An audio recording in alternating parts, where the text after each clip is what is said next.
উচ্চতম দুর্গা তো ছিলই, আর এবার বিশ্বের সব থেকে বড় সরস্বতী দেখার সুযোগ বাটানগরে। 111 ফুটের সরস্বতী মূর্তি।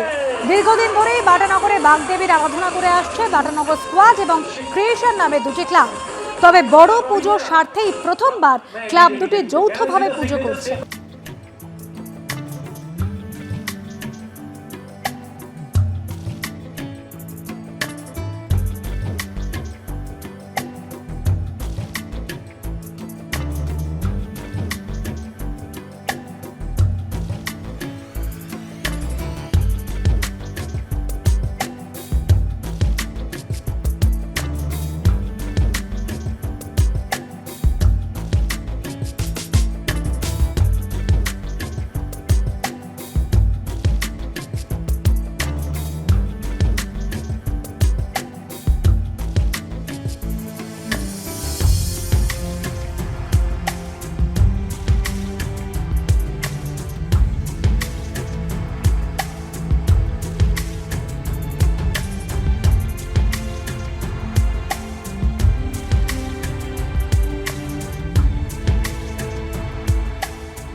আমার মনে হয় যে সবার কাছেই মা সরস্বতীর আরাধনা করা উচিত।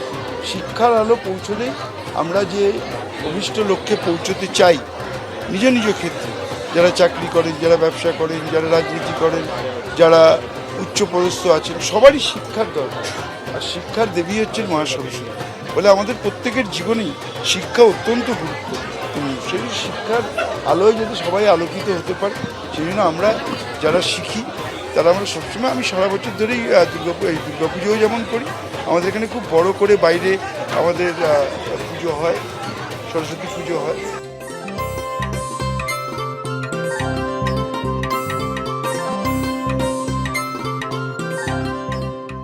এই দিনটার সাথে বিধায়ক হিসেবে কোনো সম্পর্ক আছে কিনা আমি জানি না, কিন্তু একজন সঙ্গীত শিল্পী, সঙ্গীতের ছাত্রী এবং যার জীবনটা ময় হয়ে রয়েছে, তো সেখানে আমাদের ছোটবেলা থেকেই সরস্বতী পুজো দিনটা একটু স্পেশাল।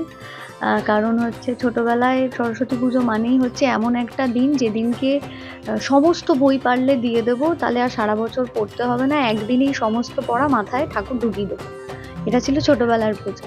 এখন যত বড় হচ্ছে, এখনের পুজো হচ্ছে সৎ পথে রেখো, ঠিক পথে রেখো, সুরে রেখো, গানে রেখো।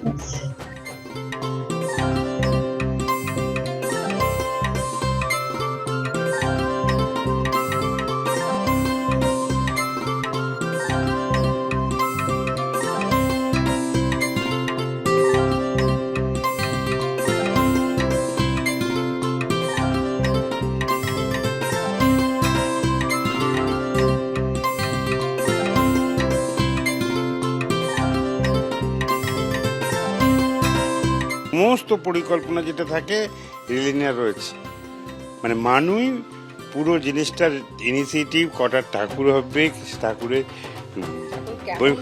কেমন হবে, তার সাইজ কত বড় হবে। যখন গত বছর পুজো হয়েছে তখন মেয়ে বলে দিল যে পরের বছর কিন্তু মা সরস্বতী হলুদ রঙের শাড়ি পরবে। তো মা সরস্বতী যে রঙের শাড়ি পরে সেই রঙে আমাদের সবাইকে জামা কাপড় পরতে হয়। আমাদের বাড়িতে খিচুড়ি থাকে, লুচি থাকে, কচুরিও হয়, আর তার সঙ্গে আলুর দম, একটু পনিরের একটা তরকারি করা হয়, চাটনি থাকে, পায়েস থাকে, 5 রকমের ভাজা। শিক্ষার কোনো বয়স নেই, এটা ঠিক, কিন্তু আমি এখনো খুঁজে যাচ্ছি এই পড়াশোনা জিনিসটাকে আবিষ্কার করলো। বছরে 365 দিনের বেশিরভাগ দিনগুলোই খুব চিন্তা, দুশ্চিন্তা এসবের মধ্যে দিয়ে কাটে। তার থেকে ভালো হচ্ছে এক একটা দিন এরকম বেছে নিয়ে সবাই মিলে একটু আনন্দে মেতে উঠি।